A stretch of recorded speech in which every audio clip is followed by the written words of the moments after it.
爱到永远。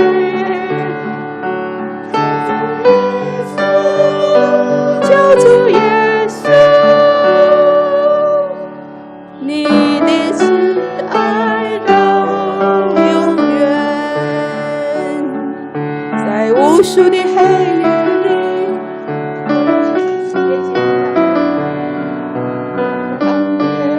如晨星让我真实见到你，在我的歌声里，我用音符赞美你，你的美好是我今生颂扬的。这一生最美的祝福，就是那幸福主耶稣。生最美的祝福，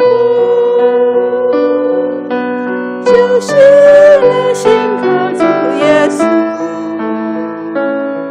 走在高山深谷，伴我同行，我知道这是最美的祝福。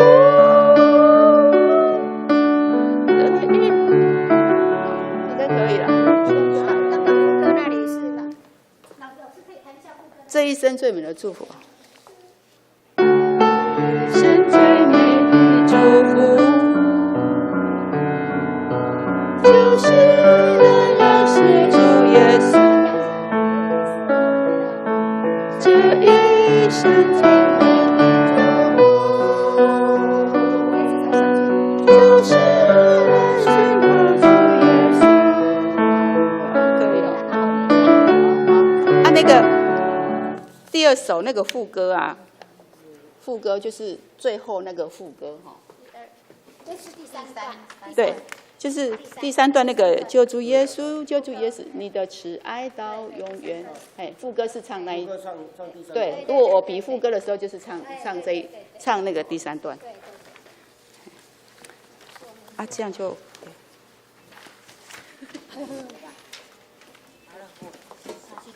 好了，做一下也好，这也做一下也好。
姐妹大家平安。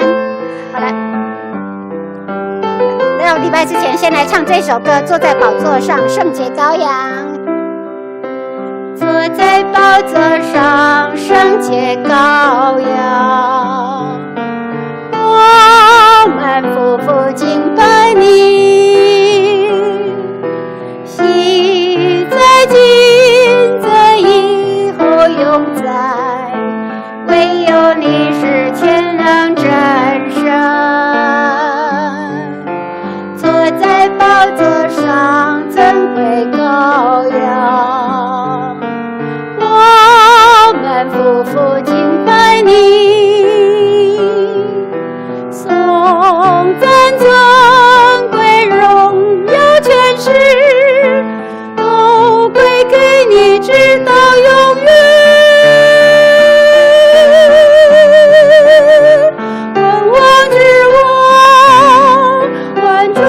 主，唯有你配得敬拜和尊崇。万王之王，万主之主，我们高举你生命直到永远。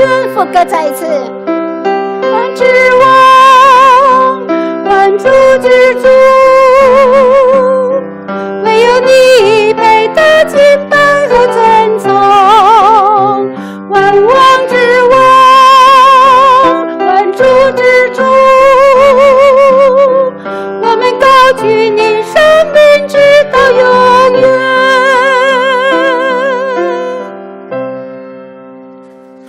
好，那我们现在预备心来敬拜赞美。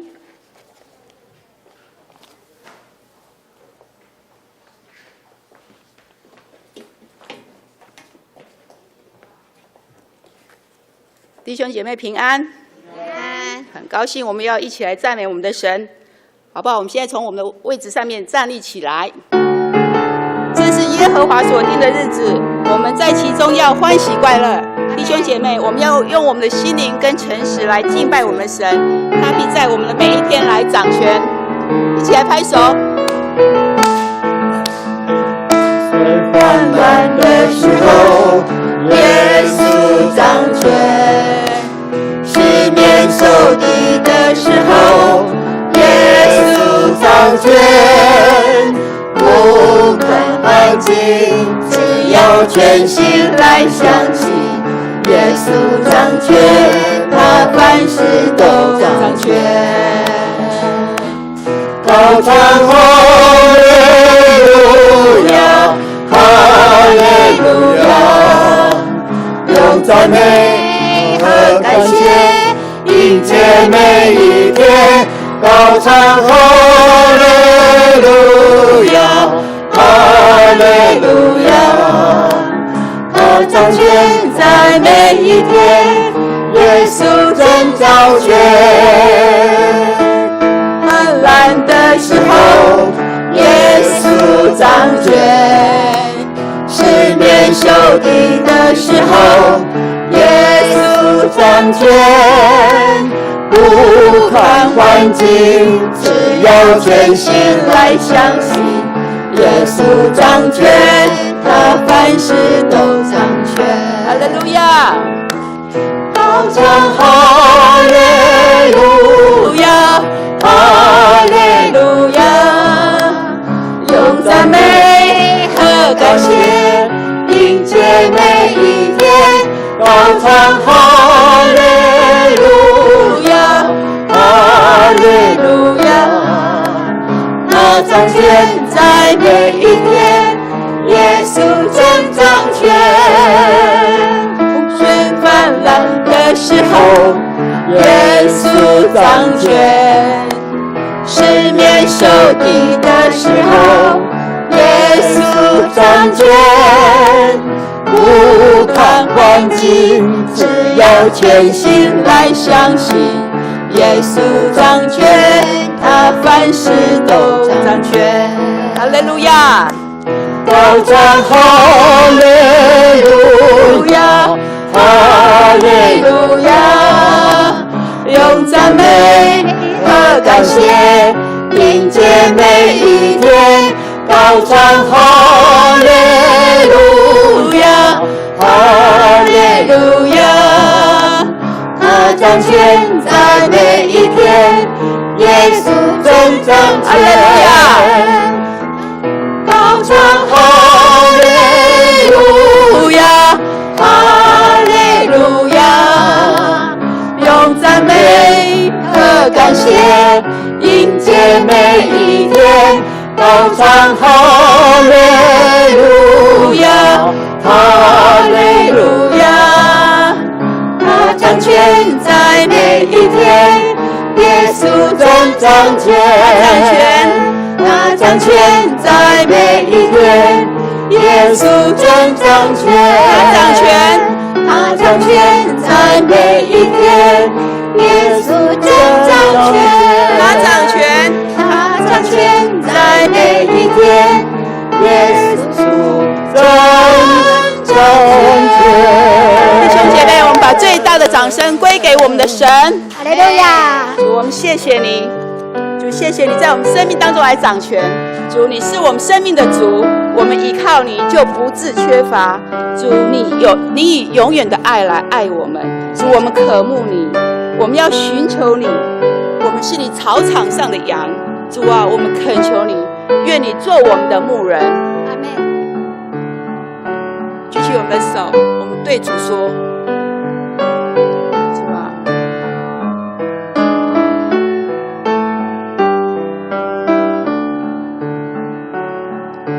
救主，愿你做我牧人，我心渴慕你安慰。领我到青草地喂养，为难守护我安慰。救主耶稣，救主耶稣，将我寻回归属你。救主耶稣，救主耶稣，将我寻回归属你。我愿今早寻求主恩，遵从你旨意而行。你是我唯一的救主，你爱充满我心里。救主耶稣，救主耶稣，你的慈爱到永远。救主耶稣，救主耶稣，你的慈爱到永远。救主，愿你做我牧人。救主，愿你做我牧人，我心渴慕你安慰。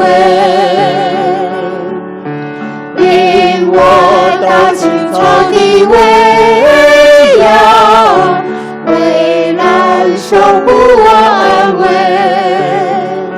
救主耶稣，救主耶稣，将我寻回归属你。救主耶稣，救主耶稣，将我寻回归属你。我愿今早寻求主恩，遵从你旨意而行。你是我唯一的救主，你爱充满我心里。救主耶稣，救主耶稣，你的慈爱到永远。救主耶稣，救主耶稣，你的慈爱到永远。救主耶稣，救主耶稣，救主耶稣，你的慈爱到永远。救主耶稣，救主耶稣，你的慈爱到永远。救主耶稣，救主耶稣，救主耶稣，你的慈爱到永远。救主耶稣，救主耶稣，你的慈爱到永远。在无数的黑夜里，我用星星画出你，你的恩典真心让我真实的见到里，在我的歌声里，我用音符赞美你，你的美好使我今生颂扬你。这一生最美的祝福，就是能认识主耶稣。这一生最美的祝福，就是能信靠主耶稣。走在高山深谷，他会伴我同行。我知道这是最美的祝福。在无数黑夜里，我用信心画出你的恩典如晨曦，让我真实地见到你。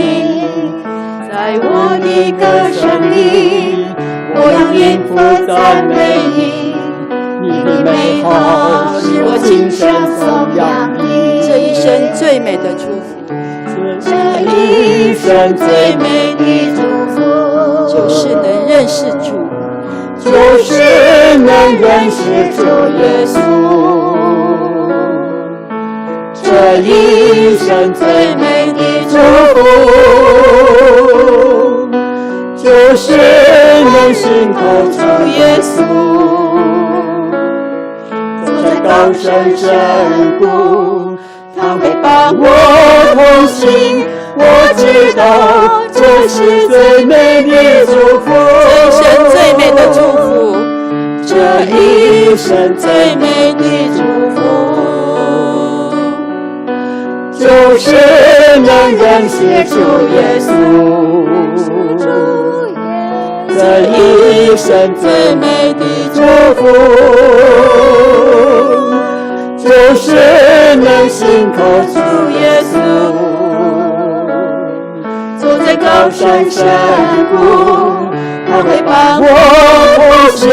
我知道这是最美的祝福。走在高山深谷，他会伴我同行。我知道这是最美的祝福。走在高山深谷，他会伴我同行。我知道这是最美的祝福。弟兄姐妹，我们一起低头来祷告。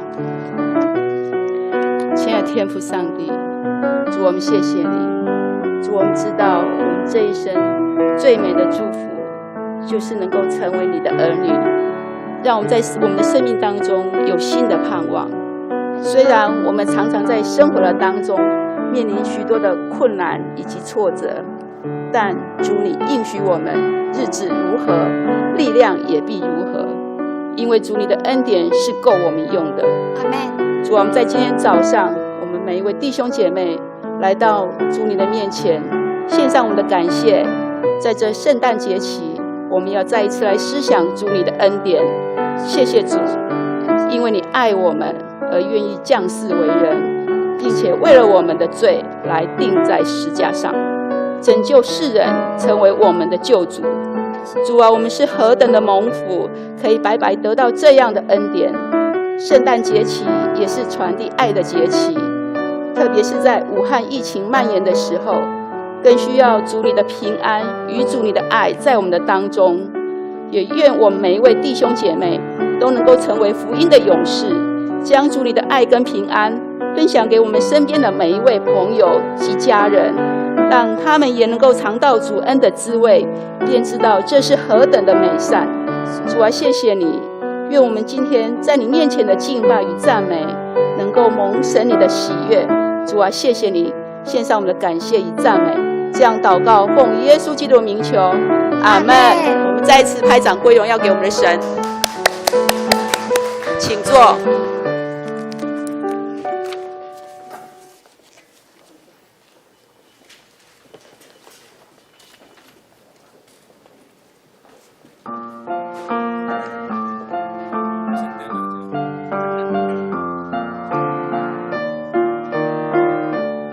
这个主日是待降节第2主日，我们点燃第2根的蜡烛，代表着信心；第1根蜡烛代表着希望。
来呀，我们要向耶和华歌唱，向拯救我们的磐石欢呼。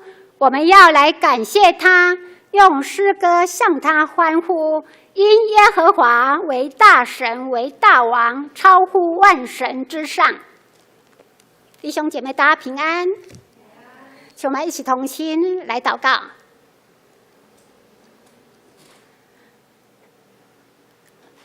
慈爱的天父上帝，荣耀的君王，我们要在你的面前欢喜快乐，歌颂，感谢赞美你。亲爱的爸父，感谢你的无比大爱，因着你的爱差遣你的圣子，就是你的爱子耶稣基督，道为肉身降临在世上，因着我们的罪被钉在十字架上。主啊，这十字架的大爱是何比的长阔高深。主啊，因着你的十字架上的牺牲，我们罪得以赦免。主，感谢你救赎的恩典。主啊，我们深知道主你就是万王之王，万主之主。所以主，我们要在你的面前来感谢赞美你。主也深知道你就是道路、真理、生命，所以我们要在主你的面前尽情的来敬拜你，也一生来跟随你，来服侍主你。主啊，求主来帮助我们，让我们因着主你的诞生，再一次来警醒自己，让我们可以用实际的行动来传扬主你的福音，传扬这个好消息。主啊，求主帮助我们能有好的行为来荣耀主你的圣名。求主帮助更新我们的心思意念。主啊，在寒冷的天气，特别是这个疫情的期间，求主特别掌权在我们的台湾，掌权在这个全世界，让主你的公义、和平还有平安都降临在这个世界当中，让这个疫情能赶快的远离。主啊，求主帮助保守，特别在圣诞的节期，我们教会当然也包括全世界的众教会都在迎接圣诞节的预备节目。那特别求主来保守我们的传福音可以更有效，特别在12月期间有报佳音，也有庆祝圣诞节的活动。求主保守，让我们教会的活动节期的庆祝都有主你的同在，保守更多人来认识主，更多人因着主的这个诞生，来接受主耶稣，成为为信主生命当中的救主。求主帮助，求主帮助。我们这样子祷告祈求，都是奉靠主耶稣基督得胜的名求。阿们，阿们。我们这时候来攻读圣经。今天要读的圣经是以赛亚书第32章。以赛亚书32章，我们今天要从第1节看到第8节。我来读，大家来看。看啊，有一王凭公义行政，必有首领借公义掌权，必有一人像避风所和避暴雨的隐秘处，又像河流在干旱之地，像大磐石的影子在疲乏之地。那能看见的人眼不再昏迷，能听的人耳不必得听闻。冒失人的心必明白知识，结巴人的舌必说话通快。愚顽人不再称为高明，吝啬人不再称为大方。第6节，因为愚顽人必说愚顽话，心里想做罪孽，惯行亵渎的事，说错谬的话攻击耶和华，使饥饿人无食可吃，使口渴的人无水可喝。第7节，吝啬人所用的法子是恶的，他图谋恶计，用谎言毁灭谦卑人。贫穷人讲公理的时候，他也是这样。最后1节，第8节，高明人却谋高明事，在高明事上也必永存。以上。这时候我们邀请我们的国成牧师来讲道。国成牧师今天要讲道的主题是公正又高明的作为。公正又高明的作为。以上将时间交给国成牧师。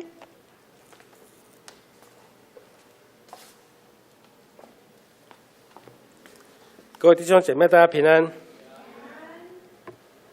大降节是圣诞节前的这一段期间总共有4个主日，我们要点燃有4根的蜡烛第1根的蜡烛代表着盼望，第2根代表着信心，第3根喜乐第4根是仁爱，中间那一根叫做基督的蜡烛，也就是象征耶稣所说的话他是世界的光他来到世上，这个世上再也没有黑暗以赛亚书也说，那个行在黑暗之地的人已经要看见这个大光。在拿弗他利和西布伦沿海这个地方，将会有光照在外邦的地上愿主赐福大家。待降节给我们很大的一个思考，就是我们预备耶稣的降临就是圣诞节的临到。第2个，我们要预备耶稣他第2次，期待他第2次的降临所以这个降临原出自于拉丁文是来临的意思，纪念耶稣曾经降世在这个世上，但也预备第2次的降临。我们一起来祷告。主，我们谢谢你聚集我们在你的圣殿敬拜荣耀你的名，因为主，你最大的荣耀就是成为人来到世上，你更大的荣耀更大的冠冕就是成为现在祭坛上的活祭，成为赎罪的祭，成为逾越节的羊羔，来赎回世人的罪。主，我们谢谢你，献上感谢，献上感恩，献上祷告，奉靠耶稣基督的圣名来求，阿们。大降节就进入这个冬天冬天对这个北台湾的天气来说，常常湿湿冷冷的就阴阴的这样子牧师刚来这个北部最大的天气的变化就是湿湿冷冷的天气那以前是阳光普照就冬天就是大概很少会下雨啦大概除非说那个冷气团很强，还是有什么那个才会下雨。那基本上天气都是好天气所以以前牧师的皮肤比较黑，现在来这比较白因为这边都是湿湿冷冷的天气那有些人喜欢这种毛毛细雨的感觉你们喜欢这种感觉吗？因为你们住比较久，喜欢吗？不太喜欢因为后来发现说，有人外出他穿雨鞋鞋子好漂亮就是雨鞋，高筒的雨鞋它是高级的漂亮的橡胶鞋就有时候这些上班的人下雨天嘛就穿这种鞋子，那又不失体面所以现在又做得很好两种不同的天气，有人觉得很不方便，有人觉得还蛮有情调的两种对这种天气不同的感受跟看法，但是其实这种毛毛细雨如果下在山上，有可能是下什么？下雪最近说玉山有可能会迎来今年的初雪。其实下在山上是雪，下在平地是雨你喜欢下雪还是喜欢下雨？下雪的举手，哇，在一半以上，哇，好喜欢下雪。对圣诞节的感觉不是卡片上都是那种雪人吗？要堆雪人吗？要堆个雪人吗？是那种下雪的雪景。其实，在南半球澳洲的地方，他们过圣诞是在哪边过圣诞？在沙滩阳光，在海边的。因为现在我们冬天那边是什么天？夏天，所以是不一样的是不一样的。南非也是只要在南半球基督教的国家，他们其实这个时候是他们的夏天。那神会翻转我们一些不一样的看法有一次我冬天在国外走着就下雨下来那雨很冰，滴在我的头上，然后下一点点的那毛毛细雨这样的感觉。就走着突然看到那个车子在那边走来走去怎么那个雨滴好像是会飘起来，然后忽然间下雪了，那个雪很细然后越下越大，越下都真的是雪，真的是雪那我就想说，如果这个泸州下来是雪，不知道会是什么样的感觉但是这是在国外然后这个雨越来越大，哇，就变成这个雪势就越来越大，哇，真的是雪，哇，心中说感谢主真的第一次看到这个下雪其实也没怎么样，就是也就降下来那种感觉那隔天起床，哇，看到那个公园都堆满了雪就是一堆一堆这样子一堆一堆这样子就下雪了。我回想14年前有一个牧师娘，她带着一群社区的孩子她牧师娘会吹木笛，那教这个社区的孩子吹木笛，然后要去访问韩国的教会。然后当飞机到了机场的时候，刚好外面下大雪，然后这些孩子一看到外面下雪了，哇，全部的孩子行李都放着都跑出去全部都跑出去然后呢，这时候呢，你看到呢很多旅客很多游客他是穿着大衣穿着棉袄这样子，哇，赶快进来吹暖气。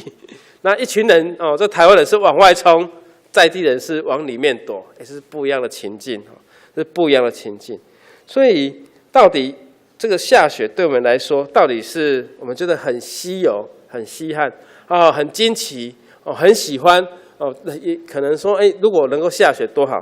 但是呢，你知道在地来讲他们下雪是怎么感受也有一群这个台湾人在游览车上因为外面也刚好下雪了，在国外，然后就哇下雪哇，在这个看见了热水等下大声这样子那个司机就跟那个导游讲，麻烦广播一下叫他们安静为什么要安静？不是很高兴吗？为什么要安静？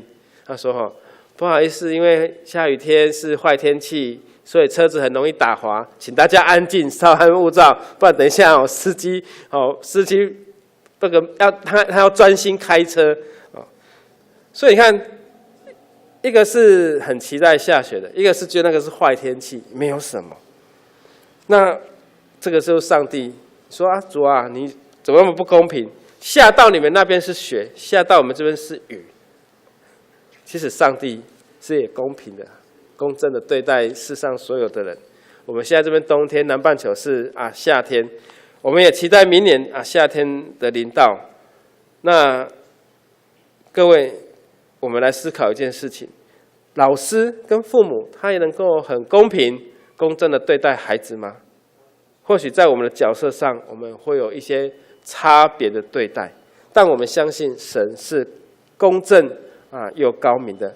第一，上帝的公平给我们是在我们的生命里面，所以在圣经上里面的生命观，它是一生一时，一个人只有一次的生一次的死，我们不可能会有第二次来到世上，所以每个人要把握珍惜你在世上的年日。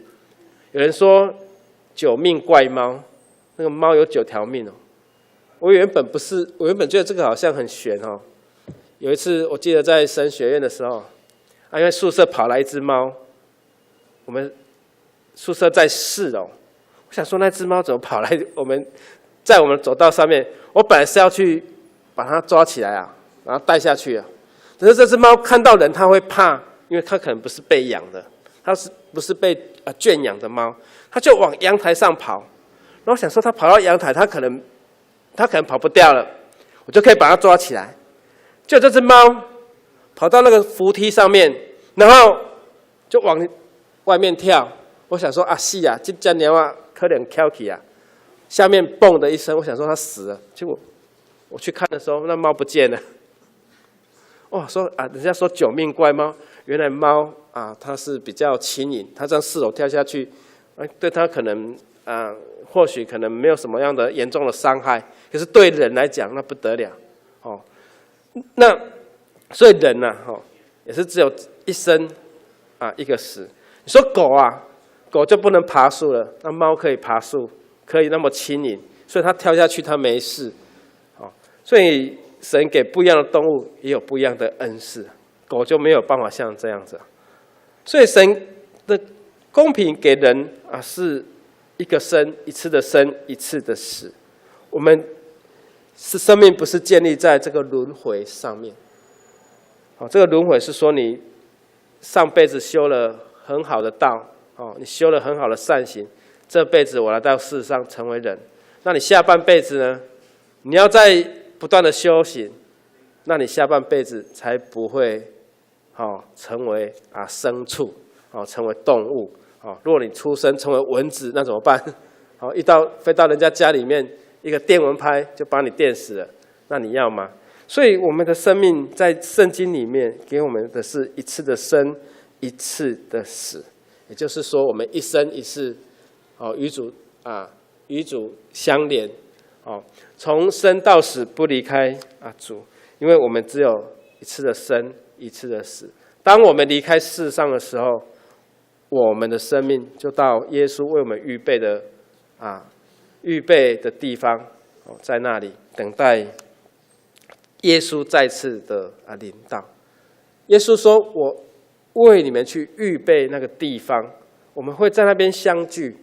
那个地方，耶稣没有说。”跟随我的人背十字架的人来，你们到了天上的时候，到了天堂的时候，来你住豪宅有游泳池，有什么都有你有跟随我的你就住比较不好一点你比较晚洗礼比较晚受洗，信主的时间很短，来就住普通的地方就好了。其实我们到了天上是一样的，这是神在他的公平性，在他的公正性。给人一次的生，一次的死。当我们的灵魂离开的时候，我们到了天上，我们也没有从世上带走任何一样东西，包括1块钱，你都带不走。我们在世的这些东西，到最后都会留在世上。第二，上帝的公正是给人完全的救赎，是给人完全的救赎。马太福音2章，耶稣用比喻说神给每一个人一块这个园主给每一个做工的人一块的工钱，这个就是象征耶稣赎我们的罪的救恩，神给人完全的救赎。今天你的罪比较重，不用更多的恩典；你这个罪比较轻，也不用小小的恩典。每个人都一样，这个就是救恩，都是1块钱。那我们的身份也一样，我们都是从世上而来，但是在这个世上，我们都是带着罪出生。就好像我们在吃东西，这个碗你吃的很油，哇，很脏很油，很油腻腻的。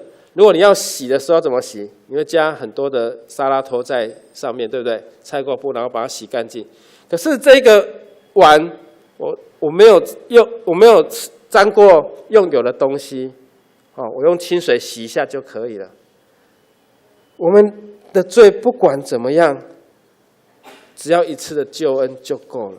不因你的罪比较重，需要更大的救恩；也不因你的罪比较少，需要比较少的救恩就可以了。其实我们领受这个救恩都是一样的。所以耶稣说，早上进来做园子里面做工的人，在葡萄园做工的，到下午5点收工了，跟那个下午3点来的，或者是这个4点55分来的，他只有做5分钟。好，5点结束了发工资。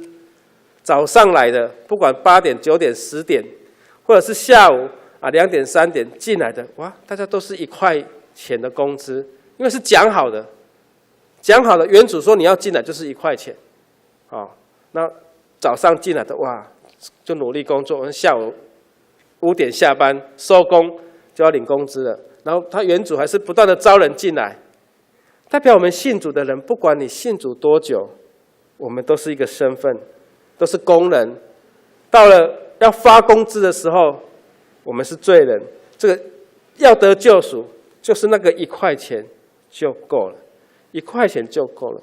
所以有人从早上进来做工的，他会不高兴，为什么我做那么久，我还是1块钱？因为救恩是一样的，救恩是一样的。所以我们在天国相见了，不管这个人他在世上犯了多大的罪，甚至他可能是一个杀人犯、重罪的人，到了天堂，到了天上在他服刑之前，在他死之前，他信主，他承认了，他口里承认，心里相信，他到了天上一样，我们都成为蒙恩得救的人。在哥林多后书5章17节就跟我们说，所以若有人在基督里，他就是新造的人，旧事已过，都变成新的。所以我们在世上有一个新的名称，就是新造的人。新造的人就是你要在基督的里面，你要进入到基督的恩典里面，你要到耶稣的面前，进入耶稣的怀抱，然后救恩就可以临到你的身上。所以这个新造的人是我们新的身份，我们重新领受神给我们的一个恩典就是救赎，就是这个救恩。第三，上帝的高明降世道成肉身。君王他所施的政策如果是好的话，就会带来这个国家的福气跟祝福。以赛亚书就这样预言，有一个婴孩会为我们而生，然后他的名字要成为以马什么利？内利，就是神与我们同在的意思。人去想象神的境界，所以世上很多地方都有他的神话故事，包括希腊很有名的这些神话故事，好浪漫有什么神什么神什么神不管再多的神在基督教里面就是一个神。那这个神用他的独生子耶稣来到世上，成为一个人的形象，诞生在马槽里面，诞生在这个养牲畜的地方，所以陪伴他的是这些牲畜。那神不让他寂寞，所以在平安夜的那一晚，耶稣临到世上的那一个晚上，有天使在旷野里面跟这些牧羊的人，来，你们去镇上里面旅馆里面用布包着，这是一个记号，去看那个未来的君王，去探访这个未来的大牧者。哇，牧羊人就去拜访耶稣。我们看到耶稣用肉身之躯来到世上，这位弥赛亚救世主，上帝给他，让他出生在这个马槽里面，是我们可以体会到，是一个孩子的形象，是一个婴孩的形象来到这个世上，所以是我们可以去体会，可以去感受耶稣在世上的年日，是跟人一样，是肉身之躯，但是神给他不一样的能力，他可以医治，可以行神迹，可以做许多超乎人可以做的事。所以这个神给他未来要成为这个君王，他耶稣必施展他最大的爱，就是从弱势者的身上开始做起，就是从这些被社会边缘化的人开始。所以耶稣常跟这些社会边缘的人处在一起，包括长麻风病的，包括这些税吏，包括人所讨厌的。那耶稣也跟这些被鬼附的、需要被隔离的，他在这个社群里面已经住不下去了，所以要被隔离。像是这个麻风病的，像是这个被鬼附的，像是这个人所讨厌的人。但是耶稣呢，跟这些人在一起，这样如此全备的君王，他已经临到这个世上，已经在我们的当中。所以我们第二次耶稣的降临，是我们在期待跟预备。所以我们不仅是期待耶稣的降临，我们要预备好我们自己本身，因为耶稣也说，那个日子随时都有可能会到，随时都有可能临到。在非洲的草地上，有一只世界上跑最快的动物，叫做猎豹。猎豹要吃一顿饭也是不容易你看那个身体比它大的这个羚羊，这个牛羚，它要抓这一只，它要费很大的功夫甚至不是说你抓得到就抓得到了，它还要隐蔽自己，然后靠近猎物，然后伺机而动。它有时候跑很久，猎物跑掉了。所以你看它很辛苦它要吃一顿饭，非常的辛苦。是他抓到这只猎物之后呢，饱餐了一顿。可是这一顿饭可以够他饱足1个礼拜他想说吃剩了要找个地方把它藏起来，结果就遇到了一只花豹。花豹比它还要大一点，大1号。那花豹是会躲在树上的那花豹就把它的猎物给叼走了。猎豹一看到花豹就投降了，因为它打不过它。猎豹打不过花豹，所以花豹把这个猎物叼去树上吃完了，睡着了。那猎物掉下来到树下，不小心掉下去，引来了一群的猎狗。猎狗只要一出现，有可能就是一个家庭5、6只、7、8只这样子一群这吃这个牛羚吃得好高兴，这是免费的全家餐免费的不付任何劳力代价就捡到了就在那边吃大快朵颐。可是后来又来了一只狮子，狮子吼一下赶走这群猎狗。狮子这只公狮子最后抢到了最后的那个猎物，就把它吃完。我们不是想说狮子特别是公狮子不是万兽之王吗？不是那个最有威武最威严，在非洲草地上的动物之王吗？万兽之王吗？但是呢，动物的观察家说，公狮子其实是非洲草原里面最好吃懒做的。啊，因为他有时候就是这些狮群去打猎，他就享受这个成果，除非逼不得已哦，真的没得吃了哦，就是要自己去打猎。在动物世界里面也有这样子的，生产者被剥夺的就是这个猎豹，所以猎豹经过几千年的演化，它跑得越跑越快，越跑越快，成为世界上跑最快的动物。那你说这样公平吗？哦，这个可怜做白工的猎豹也是神的作为，他的创造，但是它成为世界上跑最快的这个动物。在动物里面，动物界里面也有机会主义者，就是这群猎豹看到腐食就吃人家捡人家剩的，他就不用去打猎了。哦，这些动物，包括这个公狮子，包括万兽之王，这样子的弱肉强食，就是在动物界里面的一个生态，神给这个生态的一个平衡。吃草的动物比较多，吃肉的动物会比较少。但是它有一个平衡，如果有一个环节乱了，可能就生态会产生了很不一样的变化。以赛亚先知在11章5到7节也跟我们讲说公义必当他的腰带，信实必当他鞋下的带子。豺狼与绵羊羔同居，豹子与山羊羔同卧，少壮的狮子与牛犊并肥畜同群，小孩子要牵引他们。牛必与熊同食，牛犊必与小熊同卧，狮子必吃草，与牛一样。当以赛亚在书上预言的时候，是象征一个和平的境界，象征的上帝国临到的时候，血腥的征战将会终结，一切都回归和平，不用再吃肉了，大家都吃草。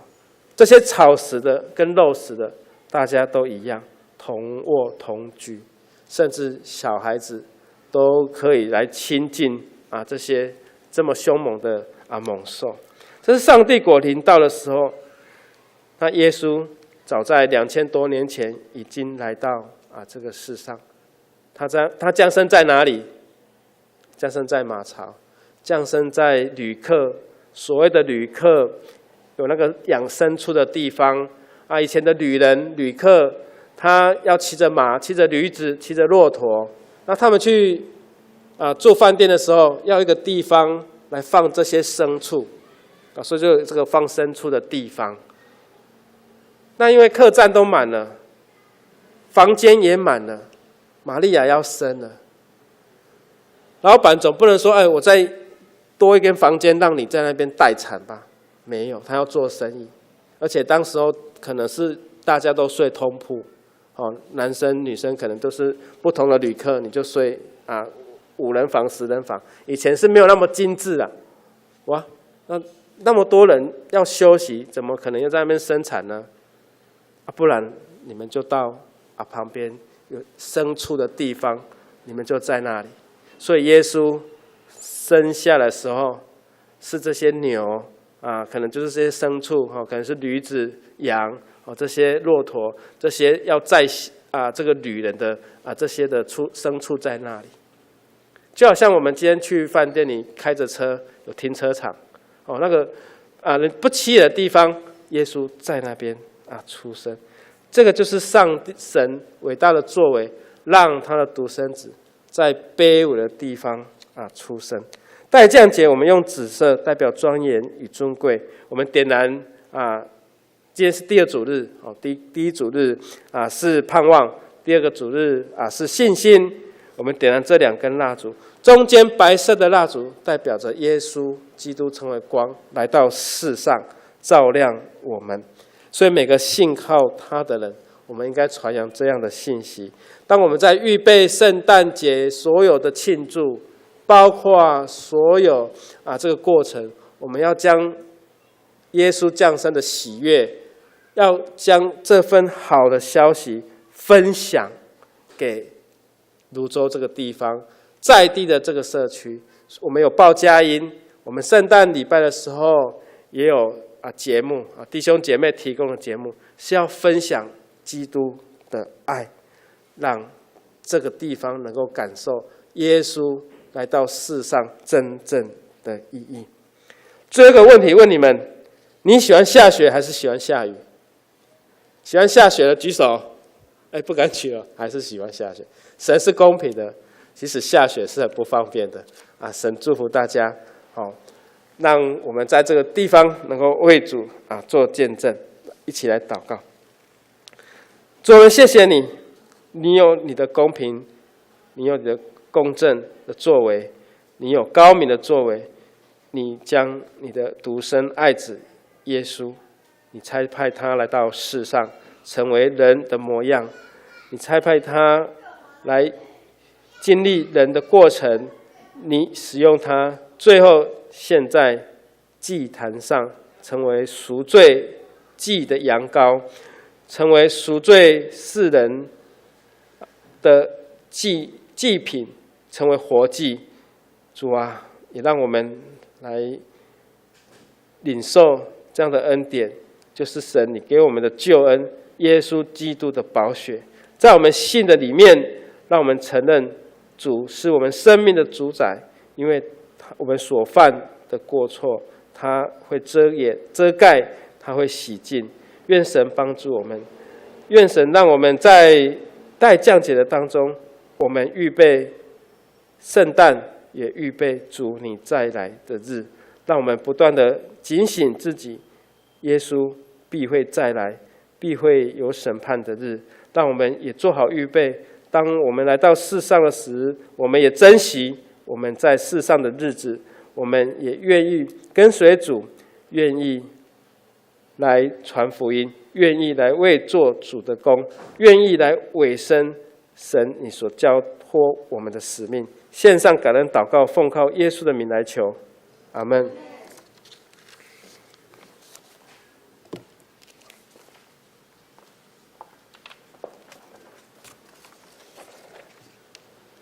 这时候我们来唱回应诗，来回应上帝高明的作为。那我们请弟兄姊妹一起站起来来唱《坐在宝座上圣洁羔羊》。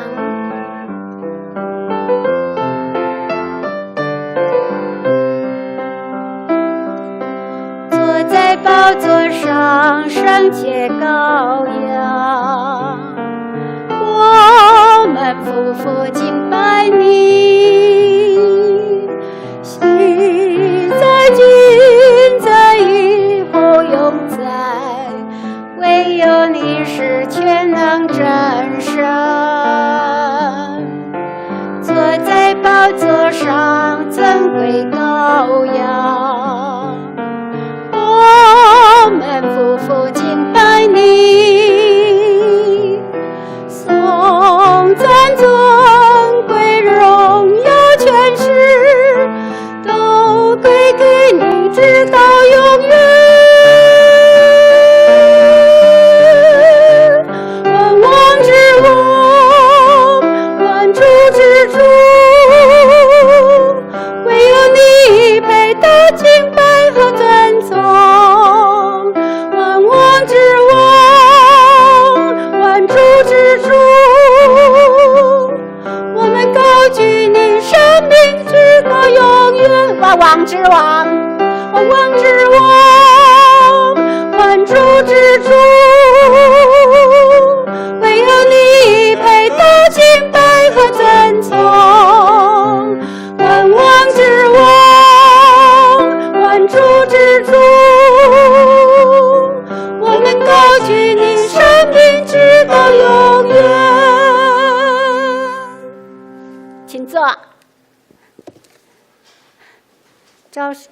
这时，请大家预备心来奉献，请同工来服侍。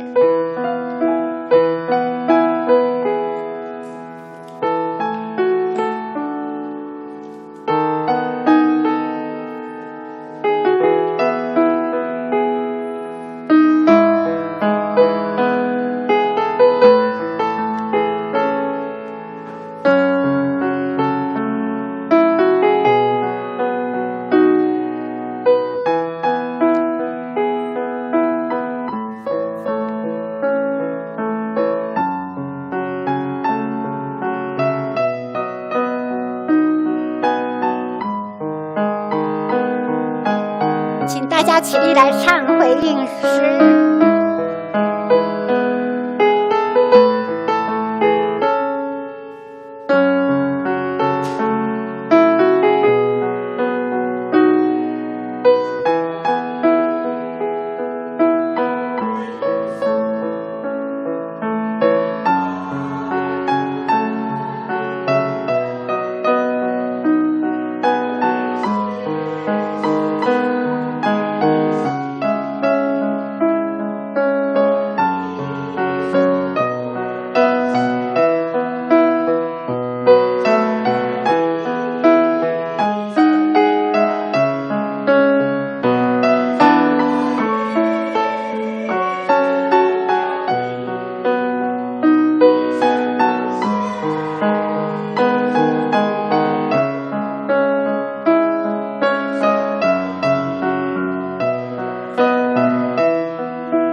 请坐。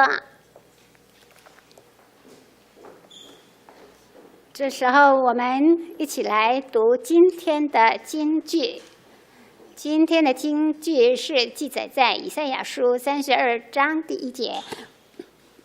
来，我们华语来读2次，请看呐，必有一王凭公义行政。必有首领借公平掌权。再一次看呐，必有一王凭公义行政，必有首领借公义掌权。以赛亚书32章第1节。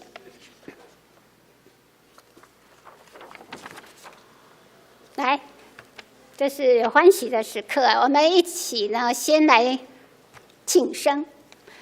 华语堂，寿星哈，这里有程勋跟以诺是寿星，不晓得有没有来？程勋没看到，以诺呢？没看到。那请问还有12月份的寿星吗？如果没有登记的上面，也都可以到前面来。刚好寿星都不在，好。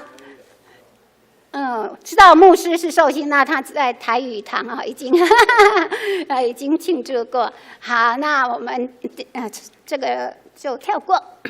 我们来看教会的消息报告。今天下午1点呢，召开小会，小会员目前没有在此哈。那好，第3点，圣诞报佳音的部分，定于这个月的17日星期4晚上哈。报佳音的小礼物的包装，好，那12月19号晚上，对不起，12月19号晚上7点半，在我们的泸州夜市报佳音，主题是舞动泸州，传报佳音，佳音在楼上。对不起，刚刚有看到佳音在上面。好，再提醒一次，就是17号星期4晚上要包装小礼物，那19号晚上星期6晚上7点半，在夜市报佳音哦。那请大家就踊跃来参加，因为这是重要的节期，要分享福音要传扬我们主耶稣基督的好消息的最佳时刻，所以请弟兄姐妹们踊跃来报名参加。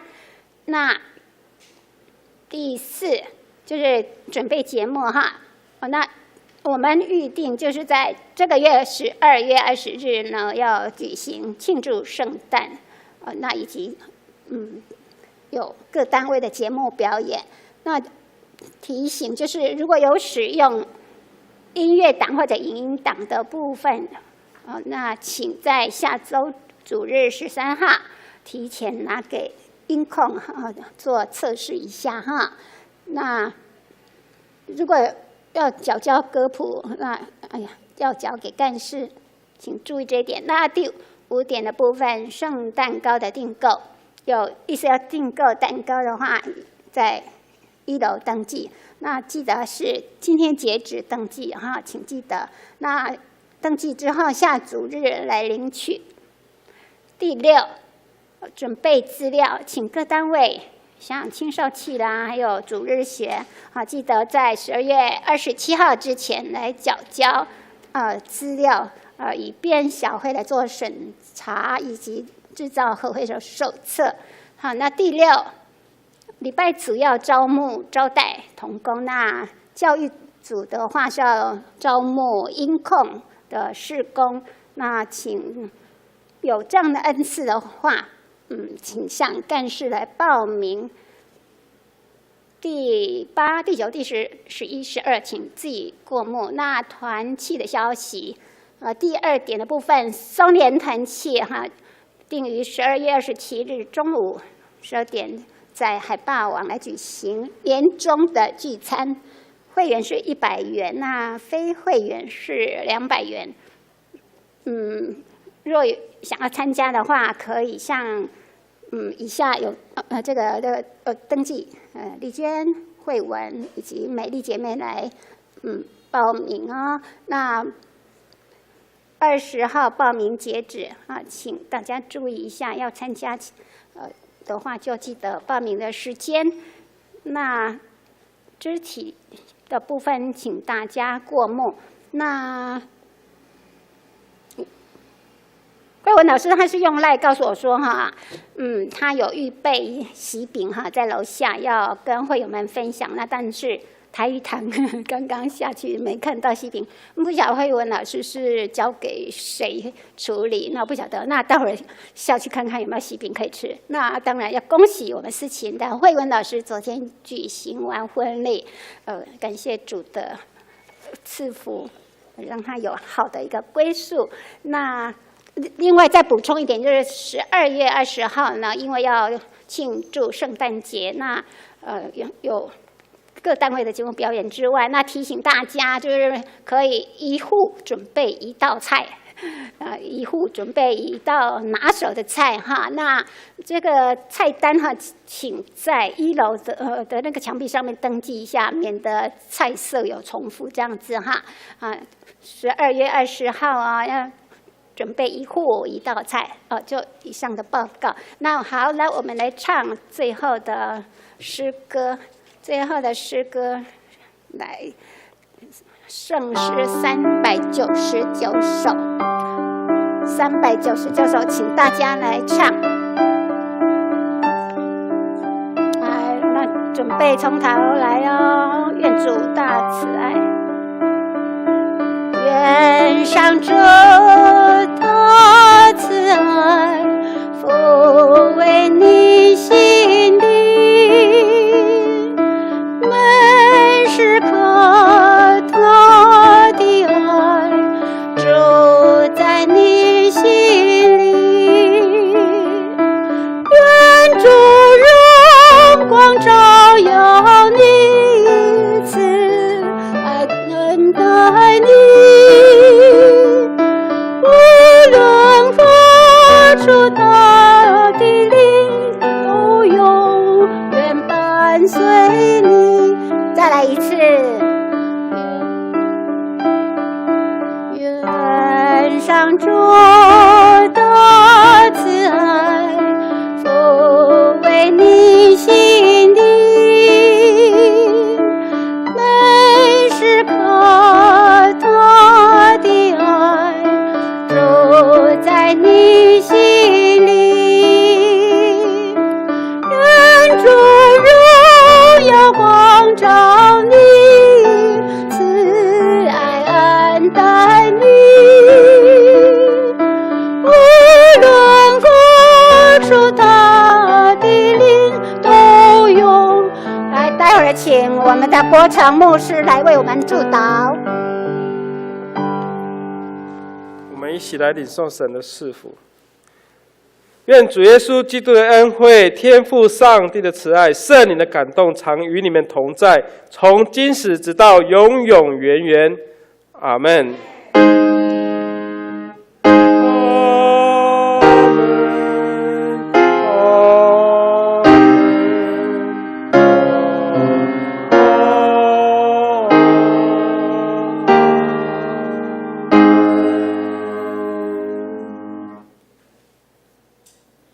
请坐。